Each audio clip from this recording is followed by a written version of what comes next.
Hello, everyone. Hello, and welcome to another episode of Midweek with Meaning. I'm so glad you're here. If you're watching live, please give me a comment, say hello, let me know you're here. Give me a thumbs up about the volume, too. I'd love to know. I might need to turn it up. Let me turn it up a tiny bit. Anyway, if this is your first time here, thank you for joining us. And if this is your, I don't know how many of these I've done. Your 60th time here. How many have I done? I did one almost every single week last year. Whoa, can you believe that? I find it just incredible. Anyway, my name is Angela Ward. I am a registered nurse and a soul midwife, I love to call myself, with Guardian at the Gateway, where we help people to journey within and return renewed, as well as now I'm going to be teaching future psychedelic doulas to do the work that I'm doing. And I'm really excited about that. So, yeah, today is the first day, and that's just like so much excitement. But that doesn't matter. What matters is you and our conversation today. So, again, as you're coming on, if you want to leave a little comment in the chat, say hi, let me know where you're watching from. That is so helpful for me. And let's talk about today's topic, which is visioning. I wanted to talk about visioning because, of course, we are at the beginning of 2022 and the time where a lot of people make New Year's resolutions and review the last year and all that. And having done that myself, I recognize that there is an essential quality that's often missing, which is the looking and creating the future that we want. So let me take a little side note too. As I was preparing for this morning and getting ready, I was like, today's a good day to put in fresh contact lenses. So I threw out my old ones and I grabbed a new set and I popped them in and wandered around as if everything was normal, and then realized when I was making my coffee and then looking out the window in the backyard, seeing all the chickens on the deck, by the way, who are pecking on the glass saying, "Hi, we miss you." I realized, man, I cannot see very well. What is happening? And then when I come a little closer, I realized, oh, actually, I can see close up pretty well. So this is a total side note, but bear with me. It will connect at some point.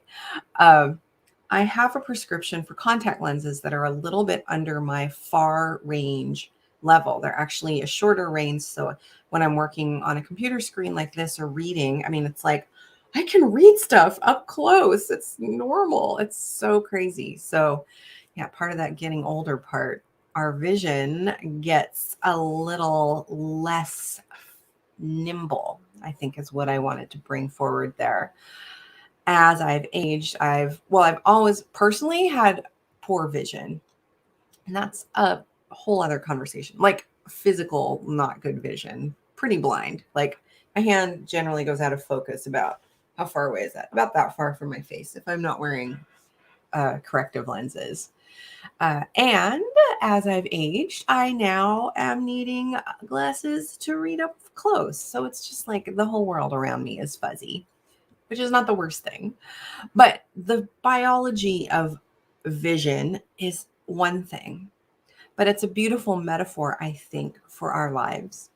And as a young person, oftentimes we're really good at like, oh, I want to be this when I grow up, or I'm going to have this. Or like, there's just this freedom and liberation and curiosity that we have as younger people that just becomes more rigid over time. And I'm saying rigid because what's happening with our vision in our eyes is our lenses just don't have the capacity to adjust the way that they can when we're younger. They don't have the flexibility to pull things into focus as well as we can when we're younger. So visioning is a practice and an exercise that can help us to create more of that flexibility. And I'm talking about metaphorically here, about realizing things within our lives. Although there is an entire practice around the yoga of perfect sight and being able to develop your physical vision as well. But that's a story for another day. So thank you for letting me take that little roundabout about my contact lenses. But so let's talk a bit more about why visioning is important and really what it is. So people often confuse having a vision with setting a goal. And I want to be really clear that those are not the same things in my mind at all. In fact, they're quite different. My coach Adele talks often about the when we're visioning things, there's a sense of support from the universe or from God or from whatever. And our job is to see the vision clearly and not to worry about the how. How is God's job, is what she says. And so let me say this. Our minds are, excuse me, I'm going to grab a glass of water real quick.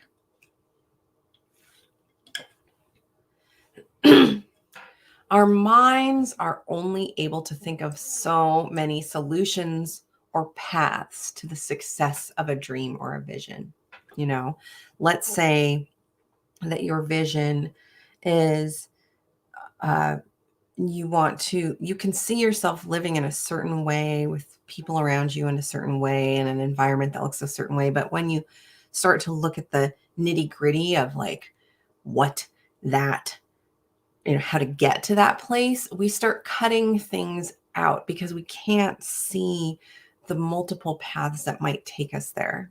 So by focusing on our vision, we remain open to the many paths of success to achieve that vision and not just a few, one or two.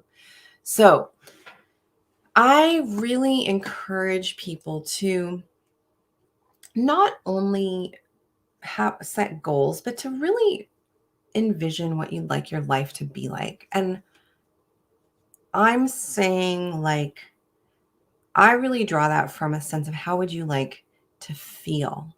What would you like your day to look and feel like? Who would you like in your life? And by holding that commitment to that vision of what that looks and feels like, we then can start teasing out the pathway there.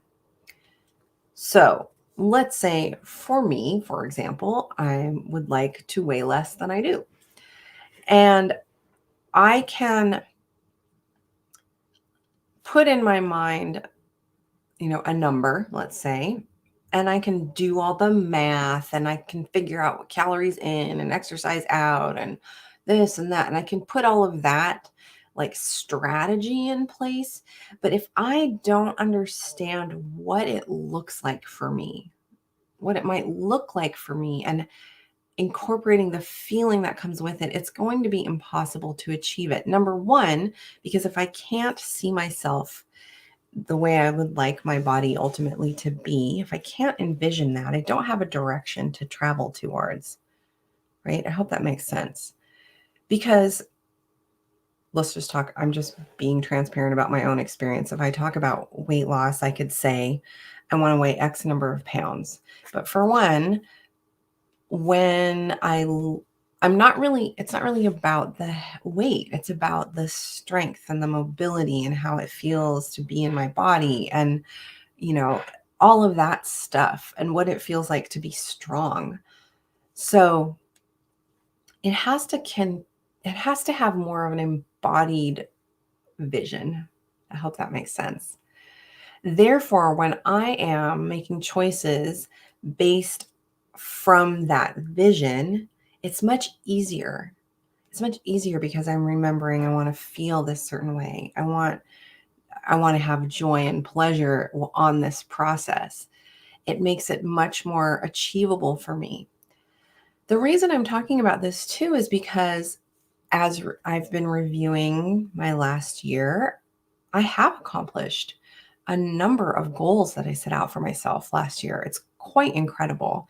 And I relate that to having been fairly disciplined in my own visioning practice and being connected to a supportive community and supporting others in developing their own vision and their own pathway, right?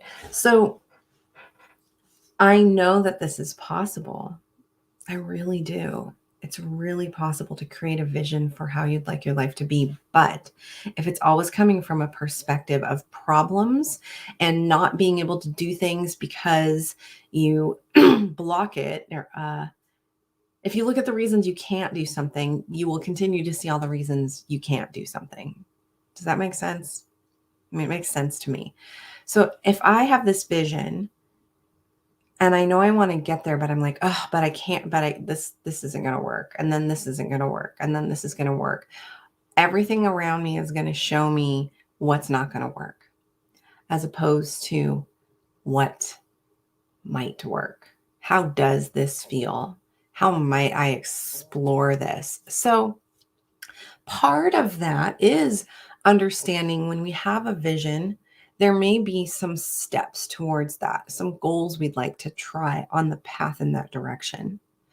So I do think having a goal in relation to a vision is helpful because it lets us break things into steps and it gives us a sense of time and ways to approach that. So let's talk about some ways we can actually develop a process of visioning. Many of us have some sort of meditation or contemplative practice. And it's important in those practices to allow your mental creativity to come on board, to actually put yourself in that place where you can see yourself in the vision you're hoping for. You can imagine, excuse me, let's say you're wanting to travel. I mean, like immersing yourself and seeing yourself walking through that place really helps keep it. It keeps it there for you. It draws this energetic attraction towards it. And that is super helpful. So the idea of doing a mental visioning is very helpful. Another approach that a lot of people use is creating vision boards. Now, I think this is a little trickier because some people don't have access to magazines to cut up. Excuse me. But last year I made a video, a goals video, a visionary video of what I wanted my life to look like. And a number of the things in that video, when watching it regularly, it really came true. I'm going to tell you two more stories real quick. I have two separate clients that worked with visioning. One had this beautiful home space that they were needing to sell because they were outgrowing it as a family. But this place they had created as a beautiful permaculture space, and the home had these amazing gardens.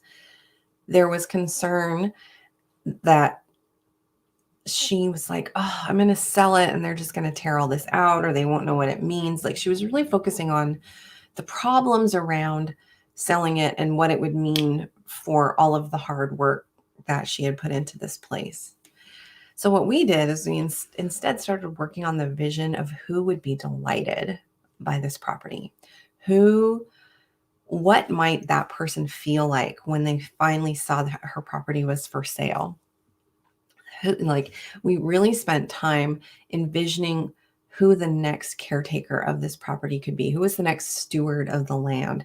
And she changed her focus away from how the next person might damage the space or ruin all her hard work or all of these kind of conflicts, and instead put her energy towards like, this home is for this person. This home is for this person. And then she put her house on the market on a Friday night, and the next morning had a cash offer from someone who bought it sight unseen, who was longing for a permaculture environment, was like super excited. It was like this person's dream come true. So that was really incredible to see the power of that work. Another client of mine was working on also moving. This was another moving situation, interestingly, and had been living in, um, excuse me, a very beautiful place. Had been living in a very beautiful place, but it was not the ultimate home that this person was envisioning. And this client of mine, instead of using the mental visioning, like thinking about the person, and instead created a vision board, really dove and made a beautiful vision board of what they wanted this home, this new home they were calling in, to look and feel like. And I cannot tell you how incredible it is that this person found their home. Like, it's kind of freaky because some of the stuff on the vision board, like, literally was in that space. And I'm not talking like a refrigerator, not like basic stuff. It was like the structure and layout of the space. Like, this person had called this forward. And it was in a place that was kind of unexpected. I don't think this person would have initially considered, like, had they say, I have this much money and it has to be like A, B, and C. Like, if they'd looked at all the like restrictions on the path, they wouldn't have looked at this space.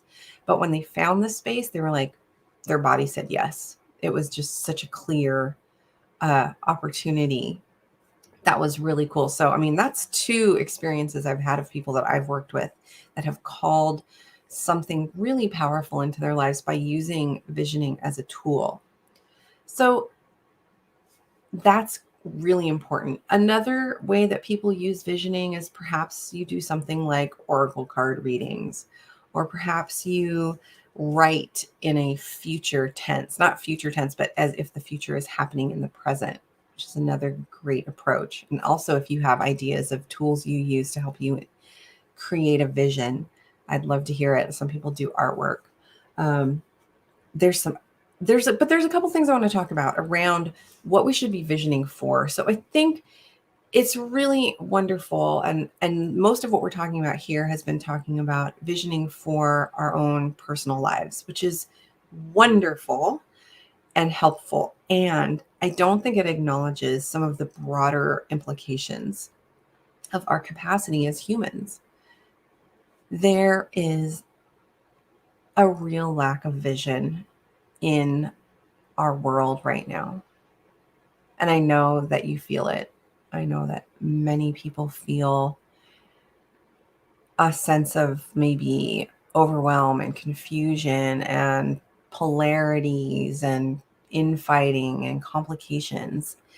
And that's a really intense reality to live within. But if we aren't ever able to imagine or envision things being differently and trying to step towards that, like bringing that towards us, we cannot make it happen.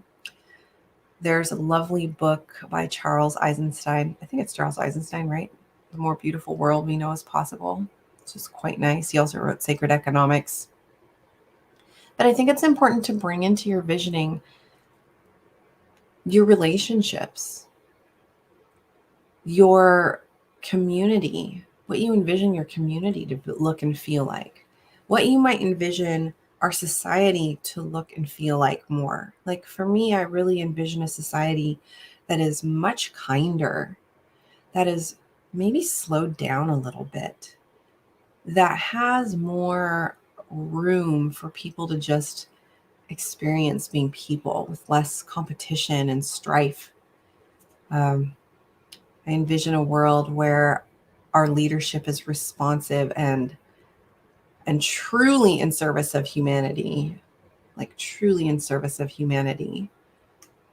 So yeah, I would really encourage you to spend a little time developing some of these areas. So some personal visioning, some visioning for your relationships, your community, and your society, some planetary visioning, including what you might like your space to look like in your own yard as you connect with nature. These things are so important. So, and remember, this isn't a set it and forget it, right? You don't just say, okay, I thought about how I want the world to be, and I'm going to see how it is later. Like, please keep bringing this to mind in a regular fashion. Put some energy into this vision. And notice as you're moving in that direction. And of course, I would love to support you on this journey if you want to talk more about it. So that's what I have to say about visioning. If there's any questions, please pop them or comments in the chat. And of course, as is tradition, I would like to draw a little vision card, an oracle card for our next week to give us a little bit of perspective around visioning and calling these visions forward. So I'm using my spirit animal oracle just because I think it's so sweet. Yeah. What did the spirit animals want to add to our perspective? I think it's this one that just jumped out. Ooh. Ha ha ha. This is fun. Okay, so I have a lot I want to say about this card. The card that we just drew is Frog Spirit. And Frog Spirit says, clear out the clutter. It's so interesting. So there is a Amazonian medicine that comes from the poison dart tree frog called Combo or Cambo. You may have heard of this. And this idea of clearing out the clutter so you can see clearly, I'm totally vibing with this. So Cambo, just a little side note, when you have a Cambo or combo ceremony, they take some of the venom from this frog and it's in their skin. So they just scrape it. There's a traditional way to do it that doesn't harm the frogs, which is really sweet. And in the ceremony, they burn a little bit. First, you drink a shload of water, like 2 gallons. It's ridiculous, in like 15, 20 minutes. And then you get, they burn little holes in your skin with a stick of incense. I've had it done on my ankle and on my back, or I'd show you the scars. And then they apply the venom. And it is a wild experience. It's not a psychedelic experience, but it is quite incredible. I'm not sure exactly how it works, but what it did for me is, and for a lot of people, is it pops up your blood pressure and heart rate really fast and then drops it. I passed out the first time. I didn't the second time. But you feel like you have the worst flu in the world. You feel so, so sick. And I wanted to throw up so bad and I could not. And then finally I was able to throw up, and you purge all that water that you've been drinking. And man, I felt like after that experience, the clutter was cleared. I felt so much clearer. All that junk was out, and it allowed me to have a better vision of where I was wanting to go and reclaiming my health at that time. So let's read more about the card, the little frog. Has anybody tried that, by the way? If you've tried Combo, let me know. I'd be curious to know what your experiences are. Okay. So, frog, look at, I can read this without my glasses on. What? So weird. Okay, Frog Spirit. You can see it, right? Okay. Frog Spirit knows that while all other frogs are croaking away, this is a time for you to simplify and declutter your life so you can feel content on your own lily pad. Even when life isn't creating a total cacophony, we can become drawn to the excitement of lots of noise. Then, the next thing you know, our schedules and homes are cluttered with commitments we regret making and objects taking up valuable space. Even relationships need decluttering, as they often become messy. Frog Spirit appears to tell you to clean house, prioritize what you need, get rid of or give away the rest so you can have some space in your day and in your head. I just cleaned my office, by the way. I guess I was feeling into the frog. You don't need the old stuff and its stories shouting at you about the past. Along with physical clutter, friendships are sometimes kept long past their expiration date, weighing you down with unnecessary baggage. Now is the time to let go. Whatever you need will appear when you need it. So releasing your grip on all that clutter is making you feel anxious. So release your grip on all that clutter that is making you feel anxious and burdened. You can't see, right? When all that stuff's around. Frog Spirit wants you to reclaim your space unencumbered by shoulds, oughts, and could have beens.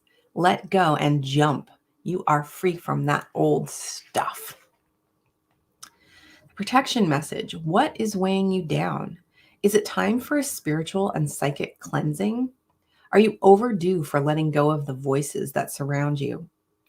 They may have started to get into your head, these voices that bog you down and keep you from leaping forward into a better situation. Let others croak and create their dramas while you make space for yourself and hearing your own thoughts as they arise. Declutter your schedule and stop trying to do it all and then some. Let others manage their own baggage rather than allowing it to be dumped on you, for your lily pad needs to be clear of others' clutter. Frog Spirit may also come bearing a message about your physical space. Do you hold on to things because you're afraid of losing your energetic connection to the past, to people who are no longer in your life, or to goals you never pursued? Could you have these items around because you would feel guilty if you got rid of them? Are your storage and living spaces stuffed with reminders of what you are not, when they should be holding on to objects that reflect who you are and aspire to be? If not, if something is no longer making you feel joyful, empowered, or excited, Frog Spirit is telling you to let go and free yourself to leap forward into something new, trusting you will always have what you need. That's freaking perfect. That is freaking perfect. Thank you, Spirit Animal Oracle. I agree so much that in order for us to have a vision, we have to clear out the clutter. We can't have a million things. So please let me know what your vision is for yourself and what you need to let go of to get there. I'm very interested.